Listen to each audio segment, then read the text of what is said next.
Welcome back. All right, news of the day video for all you fine people on the internet for your Friday, July the 11th, meaning it's 7-Eleven day. So, if you haven't already gone to 7-Eleven, it is 7-Eleven day. That being said, we'll start off at the top of the board. Today we're talking about the St. Louis Blues. Big change involving their broadcast. So they're going to simulcast their broadcast between both radio and television. And the radio announcers, Chris Kerber and Joey Vitale, are taking over. So basically they're going to be on the FanDuel network.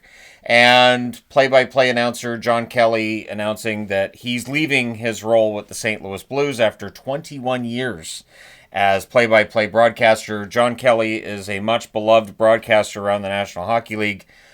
He will land on his feet. I have no doubt in my mind that if he wants to continue to call games in the National Hockey League, there are various venues that he can use for that. I'd be interested to know Blues fans' thoughts about this, because usually the radio broadcast is much thought about with fan bases. The radio broadcast is usually one that fans universally like and enjoy. So is this a move that you like as a Blues fan? Is it a move you do not like as a Blues fan? Let me know your thoughts.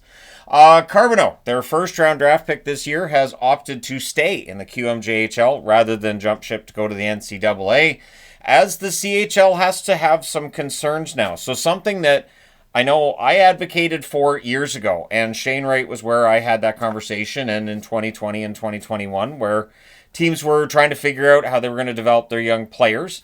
A lot of young players were able to play in the American Hockey League, and it seemed to help some of those young players with their development. So there was an argument to be made that in some cases, players should probably be able to play in the AHL before they're 20 years of age. And now with the new collective bargaining agreement, it apparently allows one 19-year-old to play in the American Hockey League for each organization. So quick math tells you that's 32 players. It's a lot. And so I have not seen a reaction from the CHL on any of this. I don't know what the CHL is going to be thinking about any of this, but in between players going to the NCAA and now players will be able to go and play in the American Hockey League, there has to be some concern.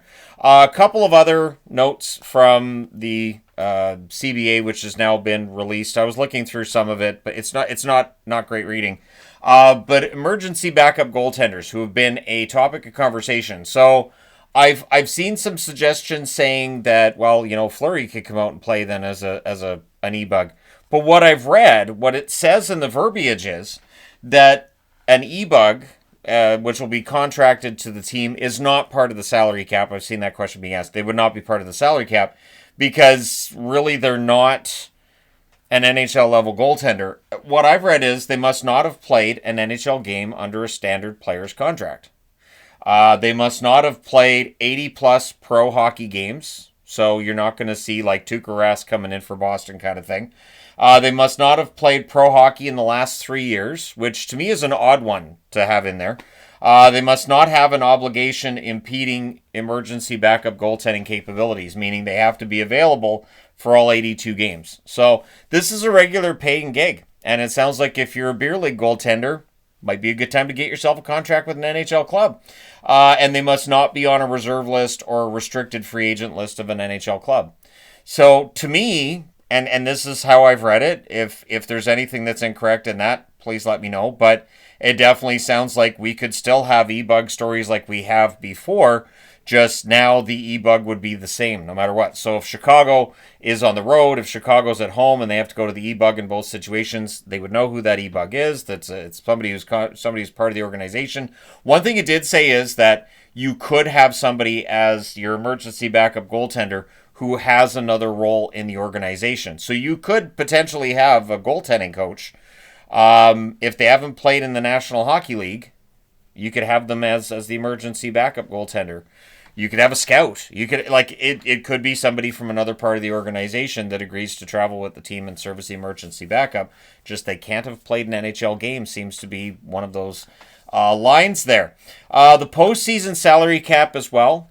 Reported that it's set in stone for the first 2 years of the collective bargaining agreement. Greg Wyshynski's reporting this, but that it can be reopened after. So you can't have a CBA without something people are going to complain about. This is something people are going to complain about. Basically that if after the first 2 years of that hard cap existing in the playoffs as well, that both the union and the teams can decide to reopen that portion of the collective bargaining agreement to fine-tune it, or perhaps to change that back to the system that most fans don't like at this point in time, where LTIR and salary caps and all of that change in the playoffs.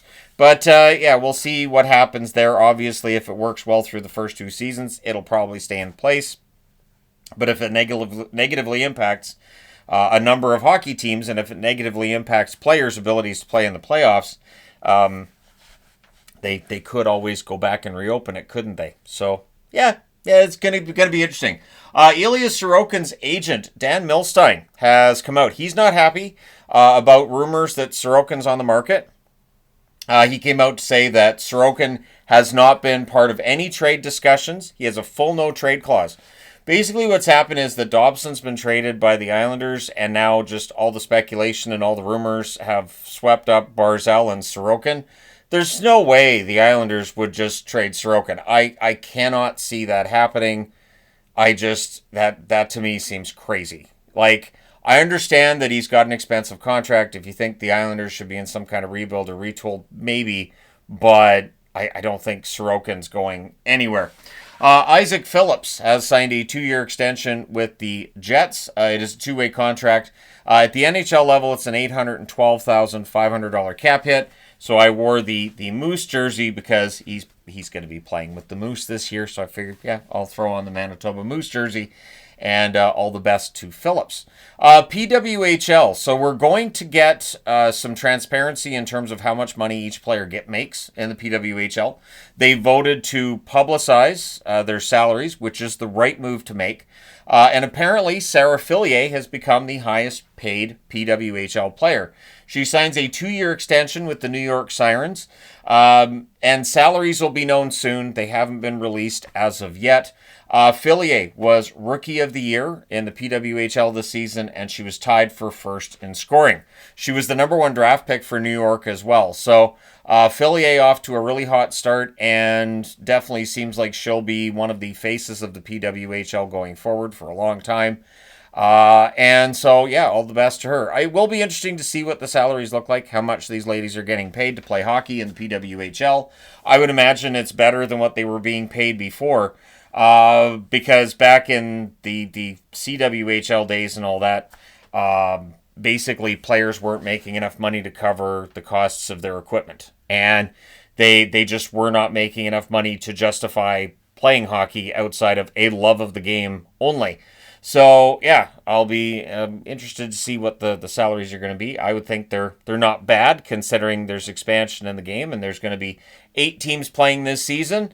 And teams continue to sign free agents, and I will get more into some PWHL stuff as we get towards the start of their season. But Fillier is going to be the highest paid player this year, at least at this point. But yeah, probably the highest paid player this year, and good on her. Jeff Skinner has signed a contract with the San Jose Sharks. It is a 1-year deal for Skinner. He will make $3 million. That's the cap hit. He's 33 years of age, playing with Edmonton this past season, 72 games, 16 goals, 13 assists, 29 points. I don't think he hurts them on the third line. I think he'll play a third-line role in San Jose. It's more depth. He could get back to the 20-goal mark. Think along the same lines as like Mikheyev in Chicago. Mikheyev had a chance to play a little bit more in Chicago than he would have elsewhere, and he ended up reaching the 20-goal mark. I would not be surprised to see a similar case with Jeff Skinner in San Jose. So Mike Greer continues to add. He added Ryan Reeves last night, adds Jeff Skinner today. Some veterans in the lineup to shepherd along the younger players, and that's necessary. So we'll see how that works out for San Jose. So let me know your thoughts in the comment section below as always. Don't forget to hit like and subscribe in the event you may not have done so already.